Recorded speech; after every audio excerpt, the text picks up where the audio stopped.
सो hey दोस्तों, welcome back a couple of cuckoos के episode 4 के मांगा एक्सप्लेन में। एंड दोस्तों, आप सभी मुझे ये तो ज़रूर बताना कि एपिसोड 1, 2, 3 एक्सप्लेन देखने के बाद आप सभी को कैसा लगा, और साथ ही साथ एपिसोड 4 के लिए आप सभी कितना ज़्यादा वेट कर रहे थे ये भी ज़रूर बताना।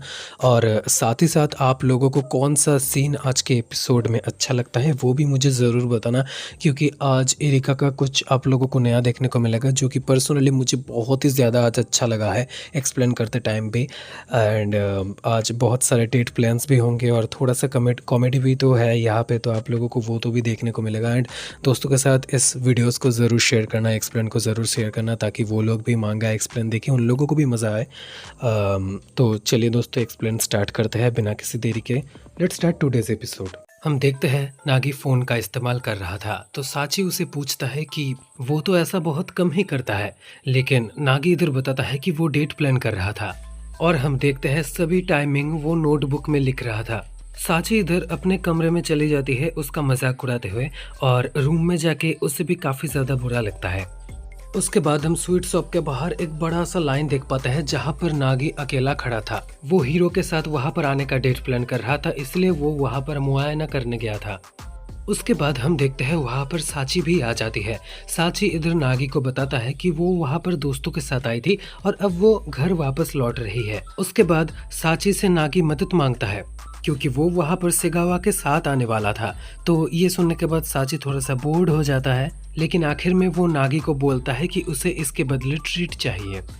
उसके बाद जब साची अंदर जाता है तो वो काफ़ी ज़्यादा एक्साइटेड हो जाता है, क्योंकि वो कैफ़े काफ़ी ज़्यादा खूबसूरत था और नागी इधर लिखने में व्यस्त था कि उसे अंदर आने में कितना वक्त लगा था।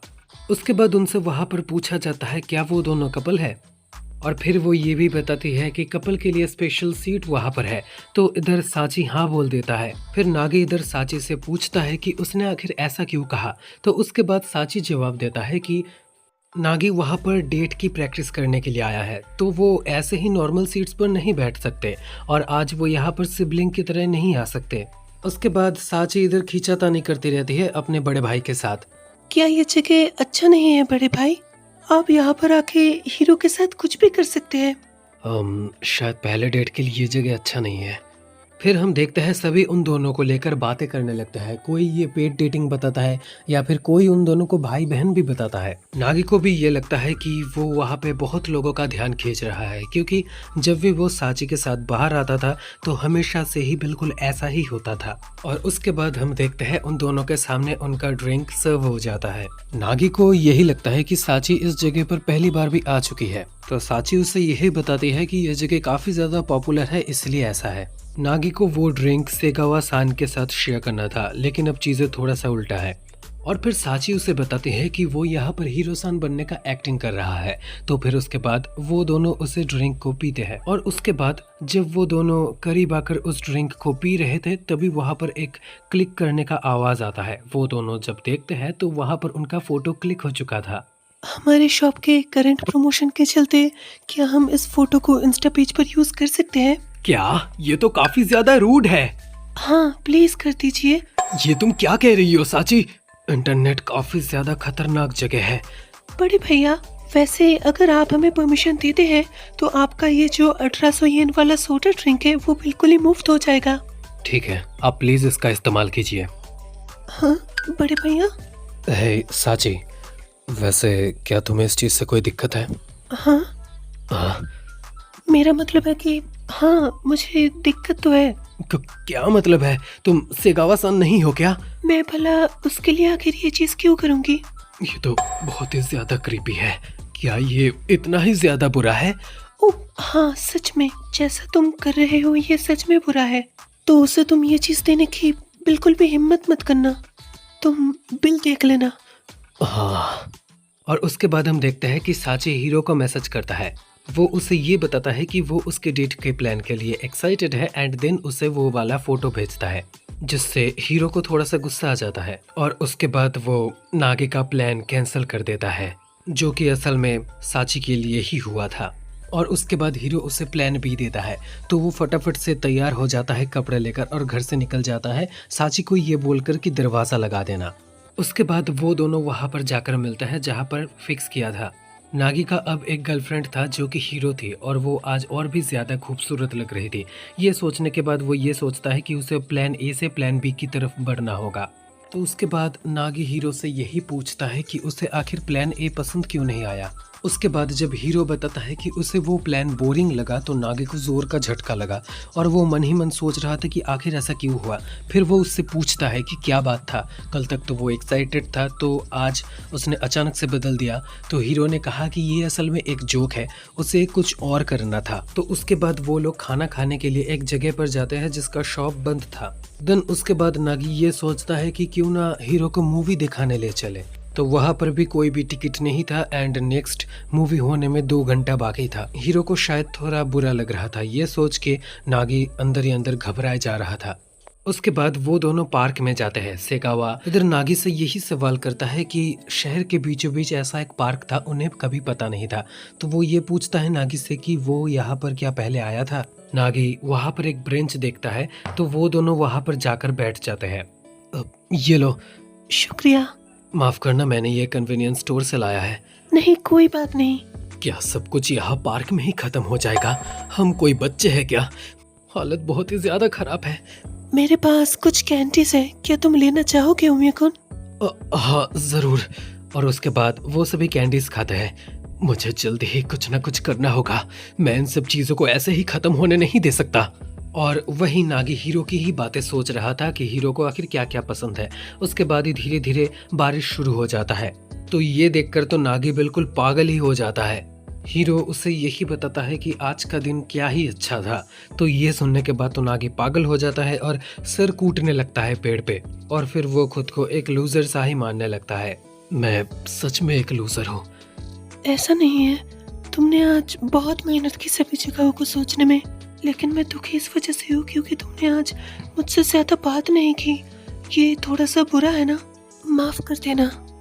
और मुझे इससे जरा सा भी फर्क नहीं पड़ता उम्मीकुन कि तुम लूजर हो या फिर नहीं, बल्कि आज तो मैं खुश हूँ क्योंकि मैंने आज तुम्हारा ये रूप भी देखा। मैं हमेशा से ही लूजर रहता हूँ जैसा मैं पहले रहता था।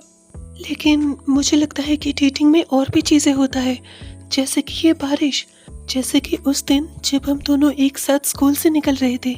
देखो, बारिश होना बंद हो गया है और उस दिन की बात तुमने आज सच कर दी नागी। शायद से मेरा किस्मत सच में बदल चुका है, या फिर कहो तो मेरा किस्मत बदलना शुरू हो चुका है। उसके बाद नागी जब घर लौटता है हम वहाँ पर एरिका को देखते हैं जो कि उसे वेलकम करता है। इधर नागी हीरो के बारे में ही सोचे जा रही थी और उधर हम देखते हैं कि एरिका अपने पापा से बात करके अभी कॉल एंड कर दी है। उसके बाद वो ये पूछती है कि क्या नागी के पास पासपोर्ट है। प्राइवेट जेट देख के तो नागी खुद ही हक्का बक्का रह जाता है और उसे यही लगता है कि बड़े लोग होते ही ऐसे हैं। और फिर नागी को ये भी लगता है कि ऐसा तो पहले भी हो चुका है जब नागी को एक बार पार्टी के लिए बुलाया गया था उनके बेहद पर। तो क्या कोई और एक पार्टी है? हाँ, ऐसा कह सकते हो। एक न्यू होटल ओपन हो रहा है, उसका है। क्या एक रिसेप्शन? मैं वहाँ पर जाकर हॉस्पिटलिटी में मदद करने वाली थी, तो मैंने उन्हें कहा था कि मैं ये अकेले कर लूंगी, तो फिर पता नहीं क्यों उन्होंने तुम्हें घसीट लिया। क्या? मैं तुम्हारा फियोंसे हूँ और उनका एक बेटा भी हूँ। अच्छा, तो तुम्हें अब रियलाइज हुआ? वेल, नागी जब वहाँ पर जाता है तो वो ये देखता है कि ये एक सच में नया होटल है और वहाँ पर जाकर उसे ये लगता है कि जैसे मानो कि वो कोई बाहरी दुनिया से कोई नई दुनिया में आ गया हो। सभी वहाँ पर एरिका का स्वागत करता है। ये देखकर नागी हक्का बक्का रह जाता है। तो वो उसे बताता है कि ये सभी होटल के स्टाफ्स हैं। सभी एरिका के पास आ रहे थे, इंग्लिश में बात कर रहे थे, ग्रीट कर रहे थे और एरिका भी उनसे इंग्लिश में ही बात कर रहा था। ये देखने के बाद एक के बाद एक करके नागी हैरान होता जा रहा था। नागी को यही लगने लगता है कि वो शायद कोई एक गरीब से गांव से आया होगा इस नई दुनिया में और ऊपर से एरिका को इंग्लिश भी आता है।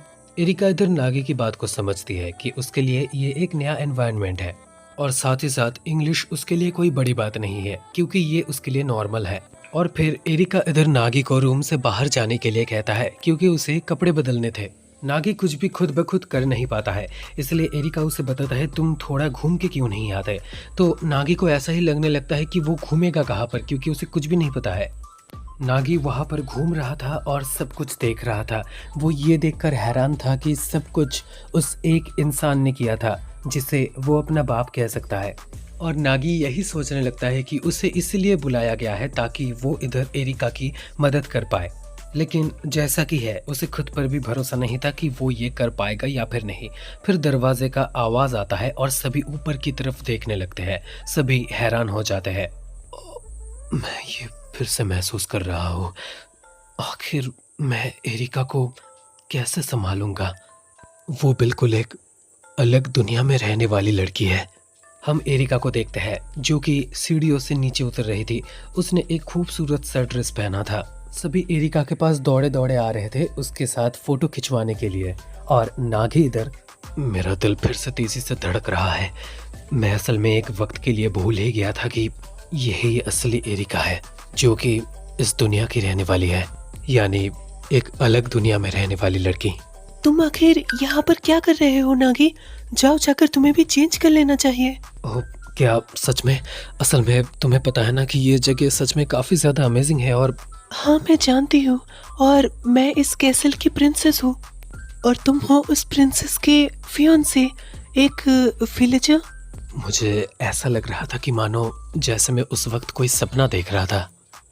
और इधर हम हीरो को देखते हैं जो कि इधर नागी को मैसेज कर रहा था, लेकिन वो कोई रिप्लाई नहीं दे रहा था। और इधर रात के वक्त होटल में तो मैं कैसा लग रहा हूँ? अच्छे लग रहे हो नागी, ये तुम पर सच में जच रहा है। और उसके बाद फिर से वो नागी का थोड़ा सा टांग खिंचाई करता है।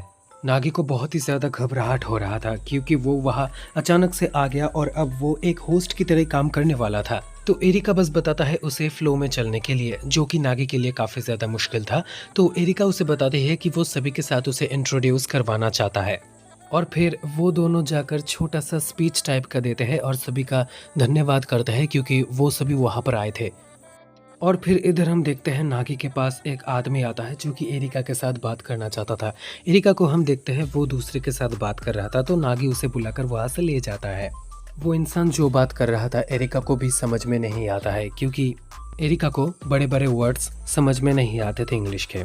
तो इधर नागी को भी यही लगता है कि लैंग्वेज बैरियर सच में काफ़ी ज़्यादा मैटर करता है। एरिका इधर हार मानने को राजी नहीं थी। वो उस इंसान से फिर से सवाल करना चाहती थी और उसकी बात को समझना चाहती थी। मैं उन्हें सही से जवाब देना चाहता हूँ। वो जापान से इतनी दूर हमसे मिलने के लिए आए हैं, तो मुझे उन्हें सही से जवाब देना होगा। हम किसी इंग्लिश बोलने वाले को तो देख सकते हैं, है ना? हे अमानो, रुक जाओ।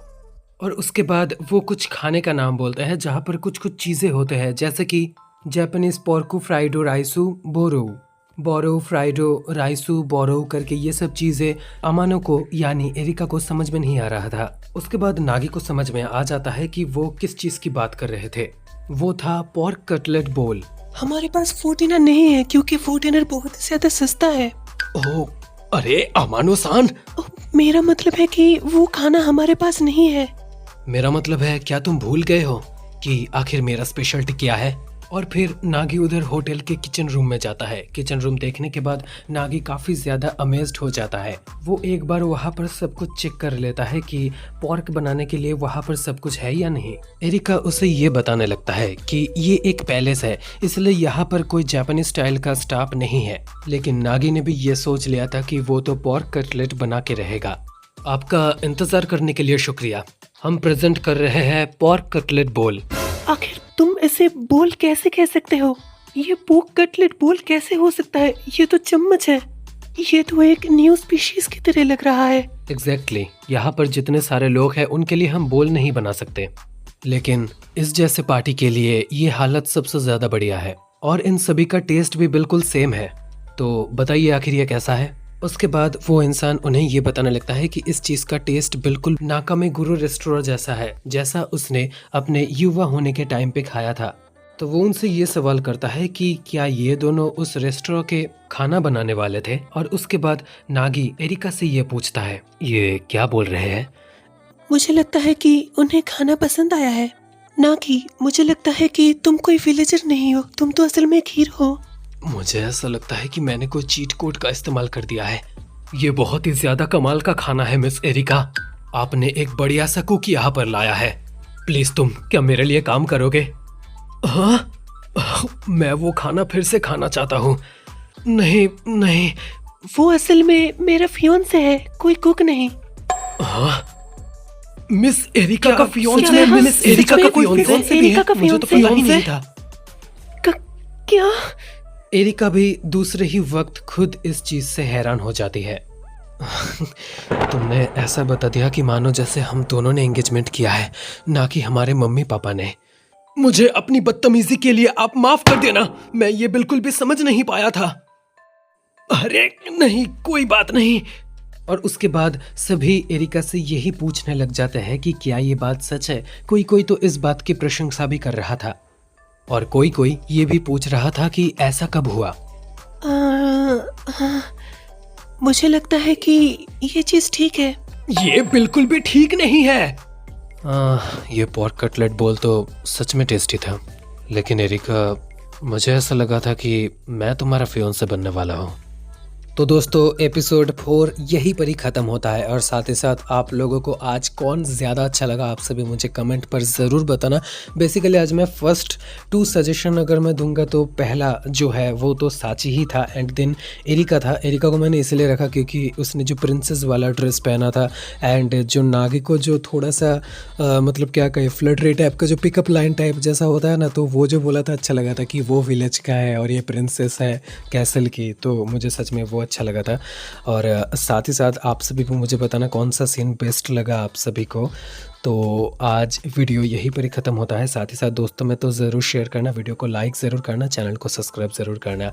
आप लोगों से जल्द मुलाकात होगा नेक्स्ट एक्सप्लेन पे, नेक्स्ट वीडियो पे, नेक्स्ट एपिसोड पे। तब तक के लिए tata bye bye, good bye, sayonara.